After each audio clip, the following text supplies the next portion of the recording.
A very good afternoon to one and all present. I, Dr. Tanushree, take this immense pleasure to welcome you all to the IIC activity being conducted on the occasion of National Youth Day, which is celebrated on January 12th every year to honor the birthday of Swami Vivekanand, one of India's greatest spiritual and social leaders. The day is dedicated to inspiring young minds, promoting education, and encouraging community service.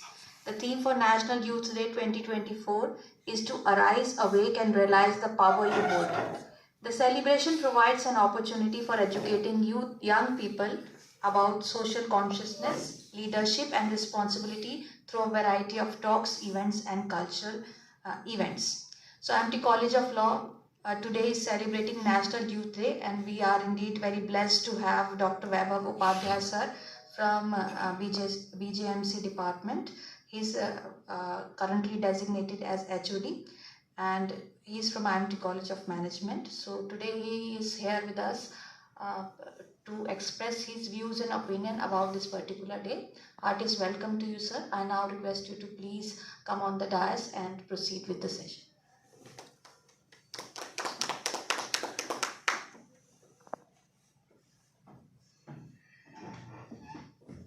Thank you so much, ma'am. Thank you so much, law faculty.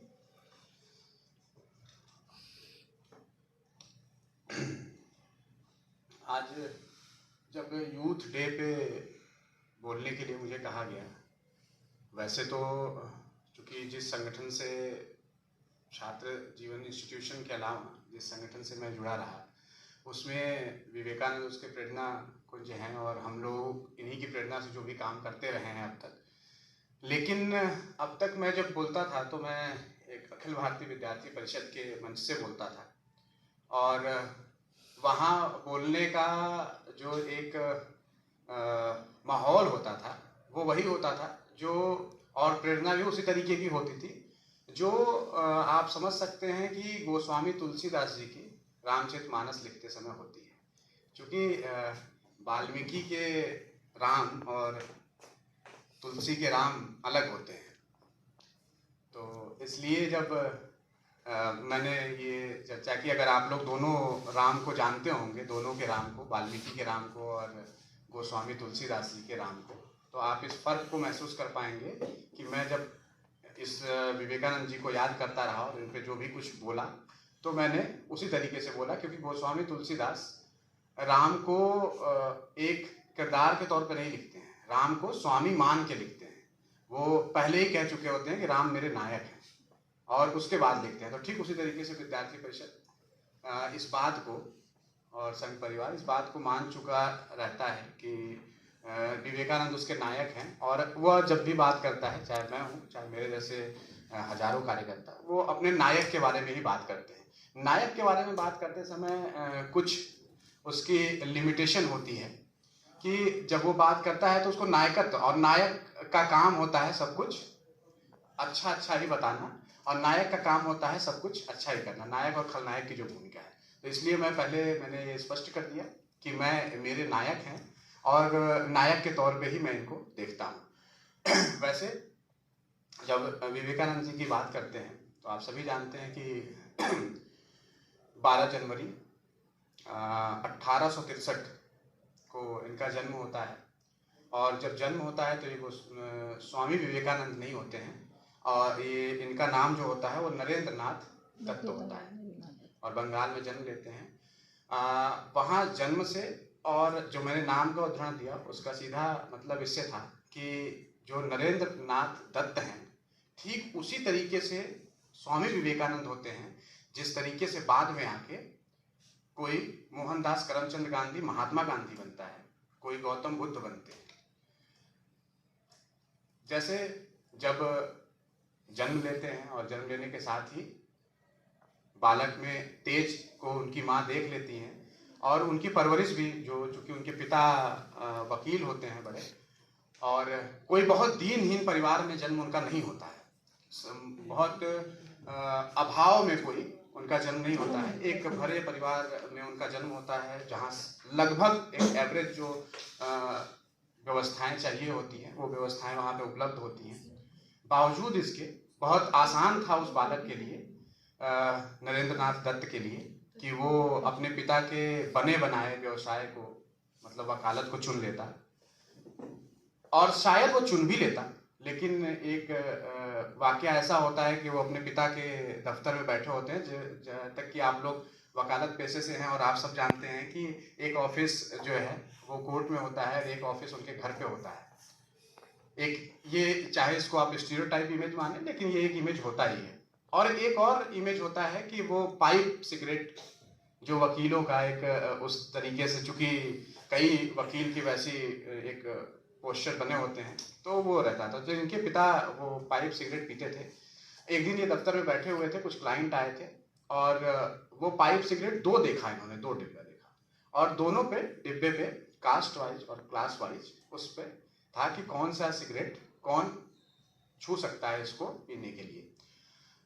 वो देखने के बाद उनके मन में कुछ प्रश्न उठे और वहां से उनके स्वामी बनने की एक प्रक्रिया चली कि वह फिर विवेकानंद बने और स्वामी विवेकानंद बने।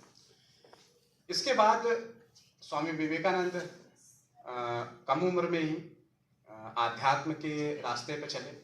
और आध्यात्म के रास्ते पे विवेकानंद जी के जब पूरे किरदार को हम देखते हैं तो हम देखते हैं कि आध्यात्म के रास्ते पे असल में हर कोई चलता है, हम हो आप हो।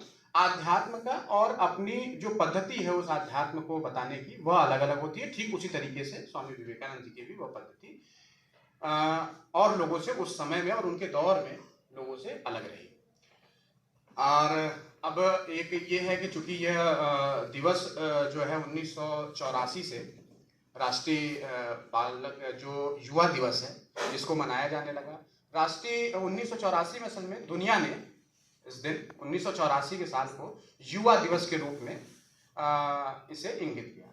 वहां से भारत ने सोचा कि उस दिन युवाओं के जो प्रेरणा बन गए, और युवाओं के लिए बहुत दिन से भारत ये तलाश कर रहा था असल में कि युवाओं के लिए एक ऐसा आदर्श स्वरूप गढ़ें जो उनके हर समस्याओं का हल बता रहा हो, उनकी हर चीज में सम्मिलित हो रहा हो, और एक जो पार्टिसिपेटरी कम्युनिकेशन है वो चाहते थे कि युवाओं के साथ एक ऐसा किरदार हम गढ़ें जो युवाओं के साथ कम्युनिकेशन करे, उनको कम्युनिकेट करे।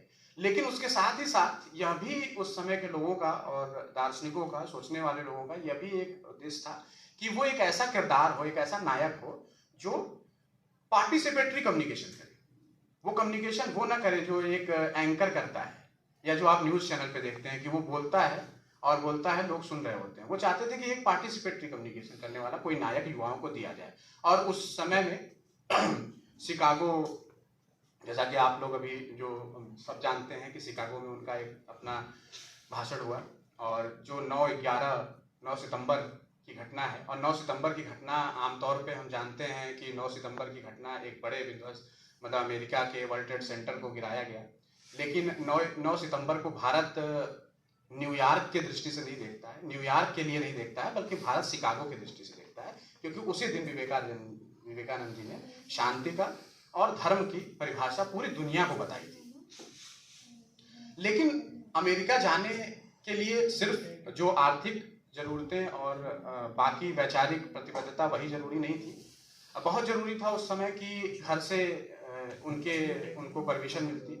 जब, और बहुत एक इंटरेस्टिंग किस्सा है कि जब वो अपनी माँ से जाते हैं और माँ से कहते हैं, पहली बार बताते हैं कि मुझे अमेरिका जाना है, तो उनकी माँ कहती है कि ठीक, तो उनकी माँ कोई जवाब नहीं देती है। फिर दूसरे दिन आते हैं, जब वो खाने पे बैठते हैं और माँ उनको गरम गरम रोटियां देती रहती हैं, तो वो ये कहते हैं कि वो, चूंकि आमतौर पे यही होता है, हम सब भी यही करते हैं कि माँ से उस समय पे हम लोग कोई चीज मांगते हैं, कुछ निवेदन करते हैं, कुछ रिक्वेस्ट करते हैं, जो हमें चाहिए उसके किसी बहाने से बोलते हैं। तो विवेकानंद जी ने भी वही बालक मन, और विवेकानंद जी बार बार जो उनकी इच्छा थी कि धर्म संसद में जाना चाहते हैं, तो अपनी माँ से कह रहे थे, और उनकी माँ 2-3 बार इस बात को सुन के और कुछ जवाब नहीं देती थी। वो भी चले जाते थे। अगले दिन फिर जब वो बैठते थे खाने पे, फिर कहते थे, तो उनकी माँ ने एक दिन उनसे कहा कि तुम मुझे चाकू पकड़ाओ।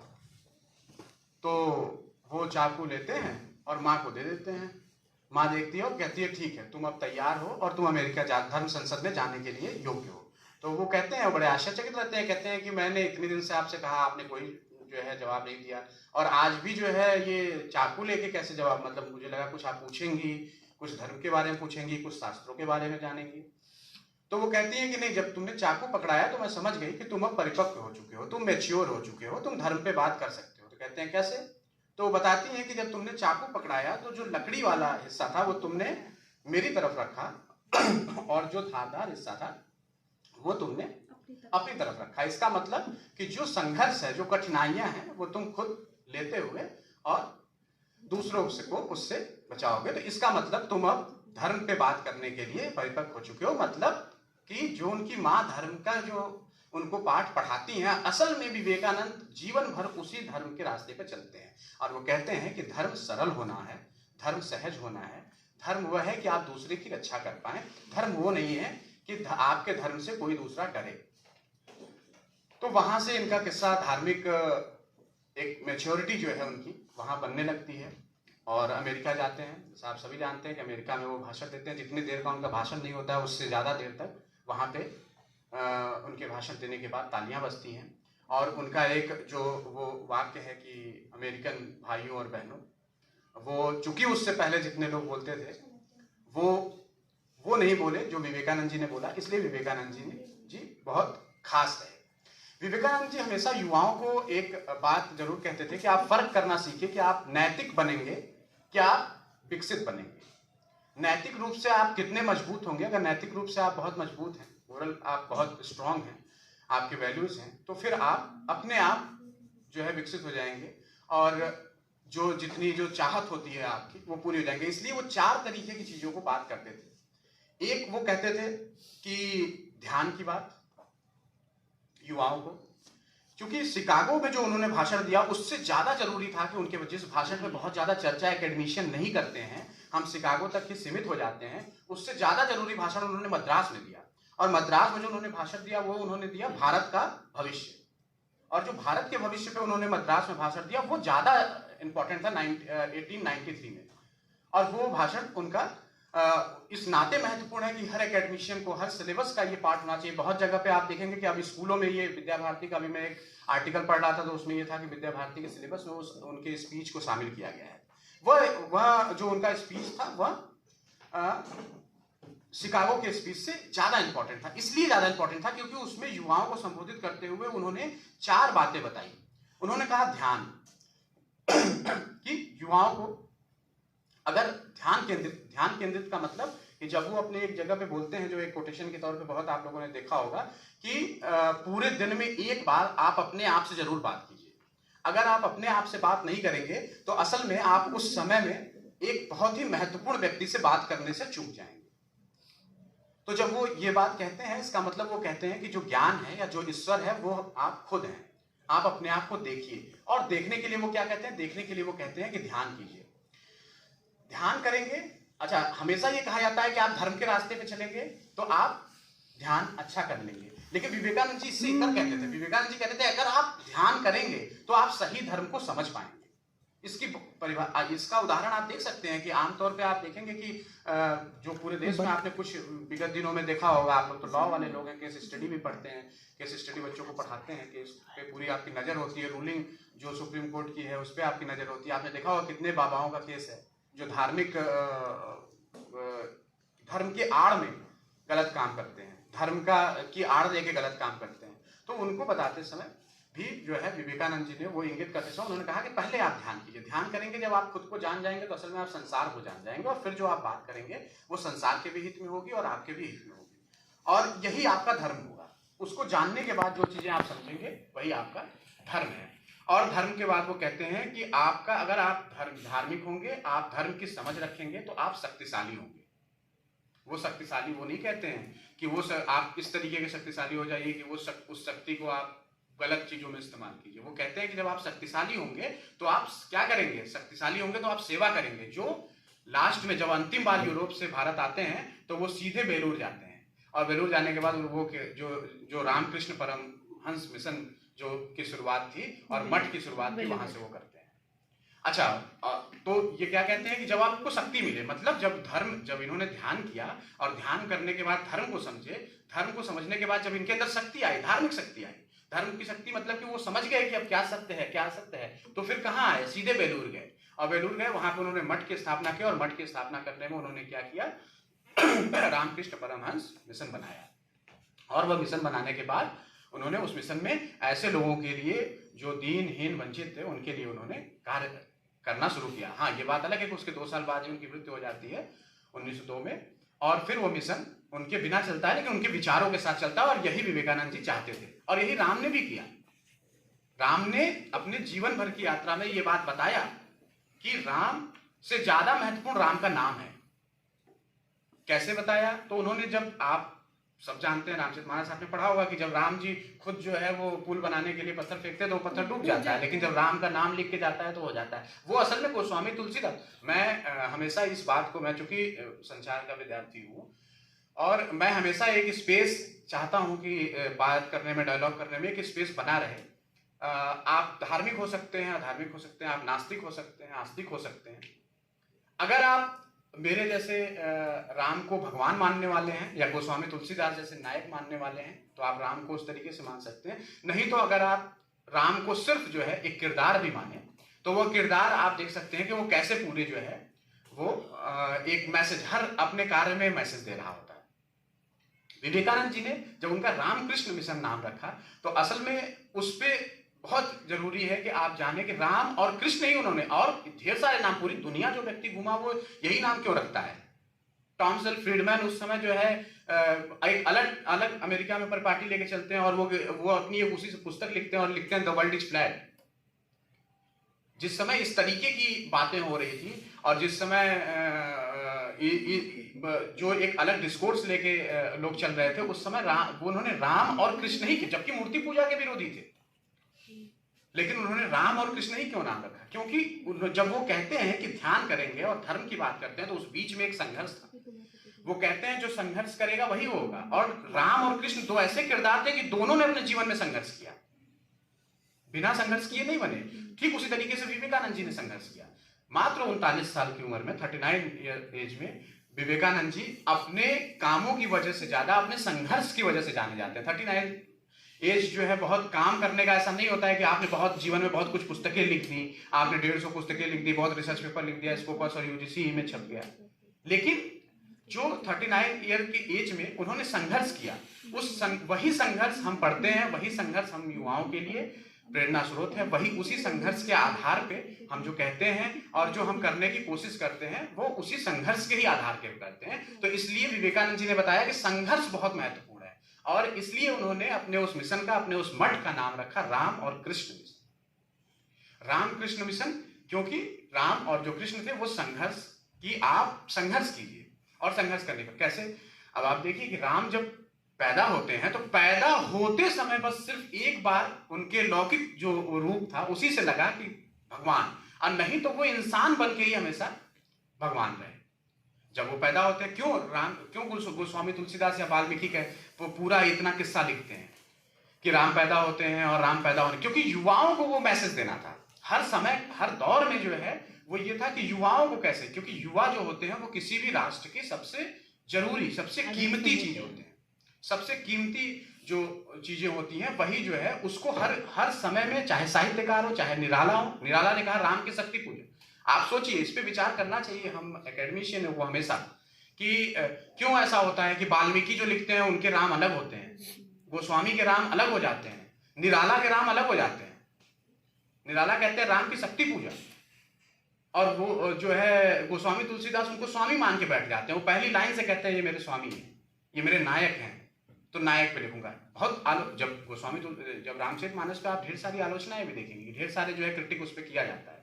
लेकिन आप देखिए कि राम जब चलते हैं, क्यों उस समय मध्यकाल में, जब मिडिल एरा में आप जाएंगे, जब रामचरितमानस लिखा जा रहा था, असल में किसी भी साक्ष्य को मैं एज अ एकेडमिशियन, शिक्षक, मैं हमेशा विद्यार्थियों को भी अपने कहता हूं कि आप ये मत मानिए जो मैं कह रहा हूं वो सही है, आप उस चीज की टेस्टिंग कीजिए। और टेस्टिंग करने का सबसे सही तरीका क्या होता है कि आप उस दौर में जाइए। अच्छा, मध्यकाल में लिखा गया, मध्यकाल में हम कैसे जा सकते हैं? अभी नहीं जा सकते हैं। लेकिन मध्यकाल में जाने का सबसे जो होता है वो ये होता है कि उस समय के लिटरेचर को आप पढ़िए। और अच्छा, उस समय के जब आप लिटरेचर को पढ़ेंगे तो आप ये देखेंगे कि उस समय की समस्याएं क्या क्या थी।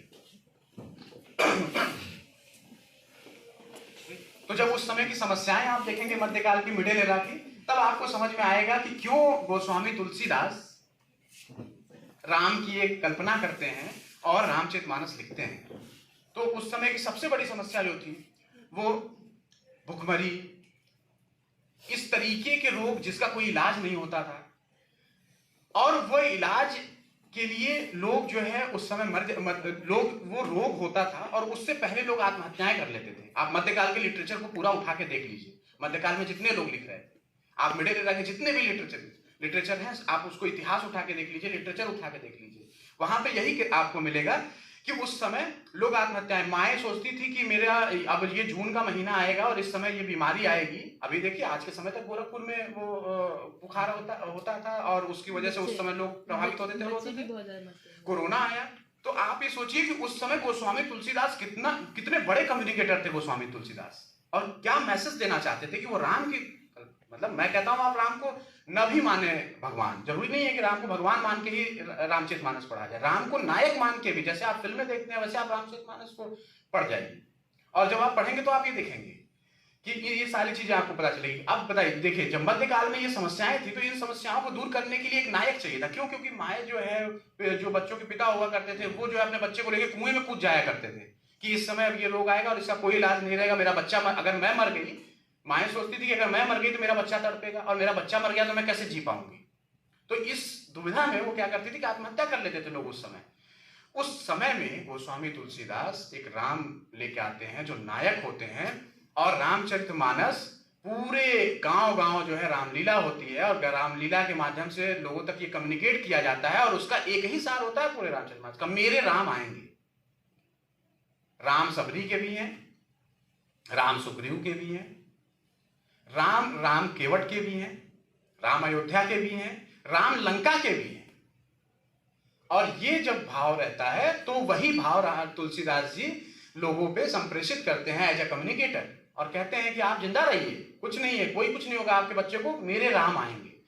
और मैं थोड़ा सा, हो सकता है कि आपको राजनीतिक लगे, लेकिन मैं उसको राजनीतिक न बताते हुए मैं ये मतलब रिक्वेस्ट करूंगा उसको राजनीतिक न मान के आप उसको एक एकेडमिक डिस्कोर्स का पार्ट माने, कि जब नरेंद्र मोदी जी कहते हैं कि कोरोना के समय में थाली बजाइए, दिया जलाइए, तो असल में वो दर्शन वही होता है, वो वही फिलॉसफी होती है कि आप, ये बिल्कुल साइंटिफिक है कि थाली बजाने से कोई कोरोना नहीं जाने वाला था, नहीं गया, ये हम सब जानते हैं, लेकिन साइंटिफिक हम तब भी थे।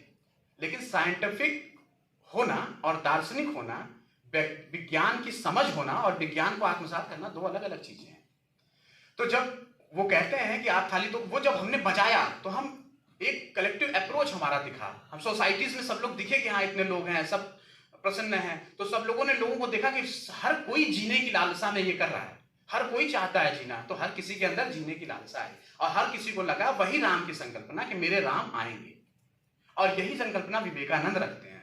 विवेकानंद जो धर्म कहते हैं वो धर्म यही है कि आप एक नायक जो है, वो विवेकानंद युवाओं के नायक बने, और इसीलिए आके जब 1984 में जब युवा दिवस घोषित किया गया तो भारत ने यह तय किया कि 12 जनवरी हमारा युवा दिवस होगा, क्योंकि तब तक भारत ये तलाश कर रहा था कि कौन सा नायक होगा जो युवाओं के लिए सर्वांगीण विकास की बात करेगा। उस समय विवेकानंद मिलते हैं, और विवेकानंद युवाओं के लिए प्रेरणा स्रोत बनते हैं, और विवेकानंद फिर युवाओं के लिए जो है, जो विवेकानंद ने अपना संघर्ष किया, जैसा कि मैंने बताया विवेकानंद का संघर्ष, ये विवेकानंद, हम सोचते हैं कि हमारा कार्य, हमने क्या किया, हमने रिसर्च पेपर तो लिखे ही नहीं, हमने आर्टिकल तो हमारा छपा ही नहीं, हमारे 4 किताब इस साल में तो आए नहीं, उसके तो आ गए। लेकिन विवेकानंद या जितने भी महापुरुष हुए वो इसलिए नहीं जाने गए। गांधी क्यों महात्मा हुए? विवेकानंद, जैसा कि मैंने शुरुआत में मैंने बताया कि विवेकानंद स्वामी ठीक उसी तरीके से होते हैं जैसे बाद में जाके गांधी महात्मा होते हैं। गांधी तो बैरिस्टर थे, वो तो सूट बूट टाई वाले व्यक्ति थे। वो चंपारण में कैसे वो दूसरा गांधी था जो कि आधे कपड़े में रह रहा था, उस आधे कपड़े के दर्शन को समझिए। वो विवेकानंद से प्रेरित, वो राम से प्रेरित था। वो क्यों राम नाम ही लेते थे? क्योंकि राम ने अपने जीवन में सबसे ज्यादा संघर्ष किया है, राम ने बताया है संघर्ष को, और आज की युवा पीढ़ी संघर्ष करने से पीछे रहती है। जो संघर्ष का भाव है वो युवाओं में बहुत जल्दी हम परेशान हो जाते हैं। आप सोचिए कि एक 60 साल से ऊपर का व्यक्ति 2024 का चुनाव लड़ने के लिए एक अलग युद्ध की तैयारी कर रहा है, वो 24 में भी चुनाव उसी ऊर्जा के साथ लड़ना चाह रहा है, और हम 24 साल की उम्र में परेशान हो जाते हैं, हम स्ट्रेस में हो जाते हैं, हम ये सोचते हैं कि हम कैसे जो है वो अलग अलग तरीके के व्यसन में हम लिप्त हो जाते हैं। हमको नशा और ये सारी चीजें जो है वो उस स्ट्रेस को दूर करने के लिए दिखने लगती हैं। क्यों? क्योंकि हमने राम को, हमने विवेकानंद को, हमने उस तरीके से अपने युवाओं के बीच में जो है वो संप्रेषित नहीं किया, हमने कम्युनिकेट नहीं किया उस तरीके से युवाओं को। इसलिए जो है आज युवा जो है 24 साल में परेशान हो जाता है और 60 साल में, 62 साल में, 64 साल में जो है एक व्यक्ति जो कि 24 का चुनाव, क्योंकि उसने विवेकानंद को आत्मसात किया, उसने राम को आत्मसात किया। ठीक है, हर व्यक्ति में बुराइयां होती हैं, अच्छाइयां होती हैं, लेकिन आप देखिए कि वो कहां से प्रेरित हो रहा है, वो ऊर्जा कहां से मिल रही है कि वो इतना एनर्जेटिक है। वो 4 राज्यों के हार को भूल जाता है तुरंत, वो अगले राज्य के चुनाव में तुरंत लग जाता है। असल में ये जो ऊर्जा है ये आपको तभी मिलेगी जब, और हम अब युवाओं को, चूंकि हम सभी शिक्षक हैं, तो हम अपने विद्यार्थियों को तभी दे पाएंगे जब उनको हम राम, कृष्ण या जो है विवेकानंद को उसी रूप में उनको बताएंगे, उनके संघर्ष को बताएंगे। विवेकानंद या कोई भी जितने महापुरुष हुए, इसीलिए उन्होंने उनके संघर्ष को ही देख के उन्होंने कहा, जब वो कहते हैं ना, मैं बता रहा 4 चीजों की बात करते हैं विवेकानंद और कहते हैं कि ध्यान, धर्म, सेवा और शक्ति, तो असल में उसके बीच में जो चीजें होती है, जो इन चारों चीजों को जोड़ती है, वो कहते हैं संघर्ष। और इसी संघर्ष को वो समझ जाते हैं तो आते हैं तो फिर कहते हैं राम, मेरे मिशन का नाम रामकृष्ण मिशन। यही इसी संघर्ष को समझ के गांधी समझ जाते हैं कि मुझे राम के राह पे ही चलना है। एक बैरिस्टर जब वो अफ्रीका के एक स्टेशन पे उनको धक्का मार के फर्स्ट क्लास एसी से, जब जो कि वो डिजर्व करते थे, उससे जब उनको बाहर निकाल दिया जाता है सिर्फ रंग के आधार पे, भेद के आधार पे, तब वो समझते हैं कि अच्छा इंसानियत क्या होती है। इंसान वो पहले भी होते हैं, लेकिन उस इंसानियत को उस दिन समझ पाते हैं जिस दिन ट्रेन से उनको बोगी से बाहर फेंका जाता है, जिसको वो डिजर्व भी कर रहे थे। जब वहां के कोर्ट में जाते हैं, हाई कोर्ट में, जब अफ्रीका के कोर्ट में जाते हैं और वहां प्रैक्टिस के लिए, और हंटर कैप उनको निकालने के लिए कह दिया जाता है और कहा जाता है कि हंटर कैप जो है वो इस तरीके की जब एक हायरार्की को देखते हैं तब उनको लगता है कि अच्छा ये मतलब इंसानियत की इज्जत होनी चाहिए। असल में वो हंटर कैप जो है वो कोई इशू नहीं होता है, इशू होता है कि उसको हटाए बिना आप एक जज के सामने नहीं खड़े हो पाएंगे। तो जो वो उस हायरार्की को वो पहले वहां पे देख पाते हैं। जब भारत आते हैं तो वो दिल्ली में बैठ के, या कोई जो उस समय की जो राजधानी होती या सबसे अच्छा प्लेस होता, लाहौर या जो भी होता, वहां वो बैठ के अपने आंदोलन को चला सकते थे। वो क्यों जाते हैं चंपारण, वो क्यों पूरे भारत का भ्रमण करते हैं? क्योंकि वो राम को पढ़े होते हैं, उनको पता होता है कि राम वनवास जाते हैं तो ये एक मैसेज है कि राम पूरे क्षेत्र को जो होते हुए जाते हैं। दंडकारण्य में देखिए, दंडकारण्य में जाते हैं, दंडकारण्य में आप जाइए देखिए, वहां दंडकारण्य में लोग अपने आदिवासी हैं, आदिवासी अपने यहाँ किसी भी जो जनजाति होते हैं वो अपने यहाँ किसी भी महोत्सव, किसी भी फेस्टिवल को मनाने से पहले राम और सीता की पूजा करते हैं। हाँ, ये बात अलग है कि राम और सीता का जो रूप हम देखते हैं हो सकता है उससे अलग उनके यहाँ रूप होता है। मैं जब ट्राइबल पे काम कर रहा था गढ़चिरौली में, मैं पीएचडी के काम के साथ मैं वहाँ पे था गढ़चिरौली में, तो मैं देखा तो मेरे लिए वो पहली बार, मेरे लिए वो जानकारी पहली बार ऐसा था कि मैंने ये चीजें देखी। मैंने देखा कि वो एक नीम के पेड़ के नीचे तुलसी वहाँ पे सीता को रखे हुए थे। तो मैंने जानकारी चाहिए भाई ये सीता को, और उन्होंने लिखा हुआ था सीता। तो मैंने पूछा तो उन्होंने बताया कि यहाँ से राम गुजरे थे। अब गुजरे होंगे तो ये पेड़ सबसे पुराना था, वो इनके पीढ़ियों ने बताया, तो यहाँ बैठ के छां जरूर लिए होंगे, और उस समय जेठ की धूप थी। आप सोचिए कि ये कैसे उस चीजों को मान रहे हैं लोग। तो ये जो मानना है, ये जो समझना है, वो राम के संघर्ष को, राम का संघर्ष ही तो वो सारा मैसेज है जो कि हम रामचरितमानस में देखते हैं। तो इसलिए जब विवेकानंद को हम समझते हैं या विवेकानंद को हम समझाने की कोशिश करते हैं, तो असल में हमें उनके संघर्ष को, या किसी भी महापुरुष के संघर्ष, जो उनका संघर्ष होता है वही उनकी गाथा होती है, और वही वो भी अपने समय में चाहते हैं। यह बात अलग है कि जो कबीर मूर्ति पूजा के सबसे बड़े विरोधी रहे, लेकिन आज आप कबीर मठ में जाएंगे तो सबसे ज्यादा मूर्तियां कबीर की पाएंगे। बुद्ध जो है वो मूर्ति पूजा के विरोधी रहे, लेकिन बुद्ध की मूर्तियां आप हर जगह पा जाएंगे। ये उनके अनुयायियों की दिक्कत है।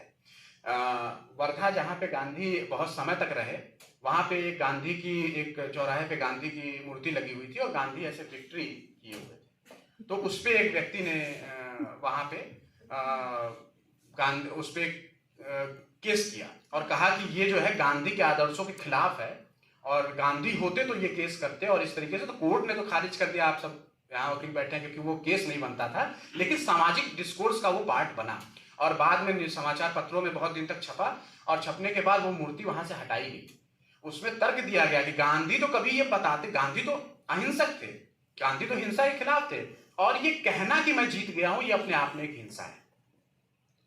तो देखिए कैसे डिस्कोर्स चेंज होता है। अब गांधी तो कभी नहीं ये चाहते थे कि मैं जीत, गांधी ने तो कहीं पे पूरे लेटर से उठा के रख लीजिए, कहीं गांधी ने नहीं बताया कि मैं जीतना, क्योंकि जीतना तो वो खुद अपने आप में हिंसा मानते थे कि ये बात कहना कि मैं जीत गया हूं ये हिंसा है। लेकिन उनके अनुयायियों ने क्या किया कि उनको उनकी बहुत खुशी में ही, लेकिन उनकी एक मूर्ति बनाई और उसमें जो है उनको विक्ट्री के निशान में और इस तरीके से जीतता होता है। लेकिन उसको भी सामाजिक परिदृश्य में जिसने गांधी को ठीक से पढ़ा उसने भी उस चीज को बदला, और बदलने के बाद उस चीज को फिर वहां से वो मूर्ति हटाई गई गांधी की, और वो पूरे देश में इसका डिस्कोर्स का पार्ट बना कि भाई इस तरीके से चीजें जो है वो नहीं करनी चाहिए, क्योंकि अनुयायी जितने भी होते हैं वो जो है वो अपने जो श्रद्धा का केंद्र उनका होता है, जो ईश्वर होते हैं, उनके खिलाफ क्या क्या चीजें करते हैं, तमाम तरीके के जो है। दैनिक भास्कर ने तो बहुत दिनों तक अनुयायियों पे एक पूरा चलाया सेशन ही कि वो एक कॉलम ही छापते थे कि जानेंगे जिएंगे इस तरीके से करके, और उसमें जानना मतलब कि कैसे आप अपने ईश्वर को, कैसे आप अपने कल्चर को जानेंगे, इसको बताया जाता था। और उसके बाद जो है जब आप उस सच्चाई को जानेंगे तभी आप सही तरीके से जी पाएंगे। जब कहते हैं विवेकानंद की उठो जागो और तब तक मत रुको जब तक तुम लक्ष्य को प्राप्त नहीं कर लेते हो, ये युवाओं के लिए उनका सबसे बड़ा, और आज भी युवा जो है बहुत अपने स्टेटस में लगाते हैं वो करते हैं, लेकिन असल में इनके इस वाक्य को वो सही तरीके से युवा समझें, ये हमारी जिम्मेदारी होती है कि हम उसको कैसे बताएं। हम ये जब कहते हैं कि उठो जागो और तब तक मत रुको जब तक अपने लक्ष्य को प्राप्त न कर लो, तो उनको इतना ज्यादा हम लक्ष्य को लेके पहले लक्ष्य ही बता देते हैं कि तुम्हारा लक्ष्य क्या है, हम उस संघर्ष को नहीं बता पाते हैं। आप अगर विवेकानंद के या राम के, कृष्ण के, जो भी युवाओं के प्रेरणापुंज हैं, उनके संघर्ष को हम नहीं बताएंगे तो आज हमारे युवा 24 साल की उम्र में व्यसन के शिकार हो ही जाएंगे। वो तमाम तरीके की ऐसी चीजें करेंगे जिससे कि समाज प्रभावित होगा, राष्ट्र प्रभावित होगा। इसलिए जो उनके वाक्य हैं, जो विवेकानंद के कहे हुए स्पीच हैं, जो उनके भाषण हैं, उसको सही तरीके से बताना भी उतना ही जरूरी है जितना उस चीज को जानना किसी का भी जरूरी है। उसको सही तरीके से वो जाने, ये बहुत जरूरी है।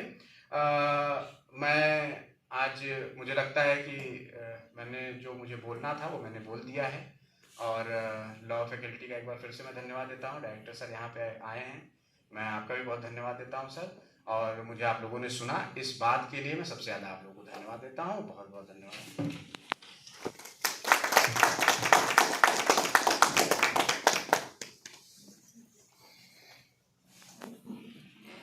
सर बैठिए आप। So on behalf of IMT College of Law, I extend my heartfelt thanks to Dr. Vaibhav Upadhyay sir for sharing his experiences and motivating our youth to become a role model for the current as well as future generations. We are highly obliged by your gracious presence amongst us, and it was such a pleasure to host you, sir. Thank you once again.